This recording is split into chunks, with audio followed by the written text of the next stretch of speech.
शामिल करेंगे बुलेटिन की खबरें। Chairman Pakistan people's party Bilawal Bhutto Zardari ने कौमी असम्बली में इजहार ख्याल करते हुए कहा है कि हम कानूनी जंग लड़ रहे हैं। साबिक सदर आसिफ जरदारी बाइज्जत बरी होंगे। उन्होंने कहा कि 4 अरकान को असम्बली में नहीं आने दिया गया। उनका ये भी कहना था कि वजीरिस्तान के अवाम को उनके जायज़ हक से महरूम किया जा रहा है।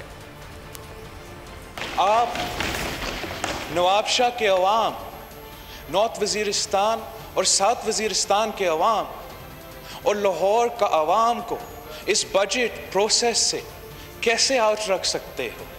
अब कैसे उनको अपना हक अदा नहीं करने दे रहे हैं? It is very important. ये जो चल रहा है ये जमहूरियत का, इस हाउस का तौहीन है। मुझे अफसोस के साथ कहना पड़ता है कि मैं फील हो रहा हूँ कि आपका ओहदा से, आपका कुर्सी से जो वादे किए गए हैं वो पूरा नहीं हुए। मैं एक बार फिर आपके सामने मुतालबा कर रहा हूँ कि जो हमारा हक है, जो हमारा राइट है, जो मुसलसल से एक रवायत इस हाउस में चल रहा है, वो आप पूरा करें। और सदर जरदारी का और बाकी जो MNAs है जो अरेस्ट हुए हैं, प्रोडक्शन ऑर्डर नहीं निकले हैं आज तक, अब वो भी निकालें।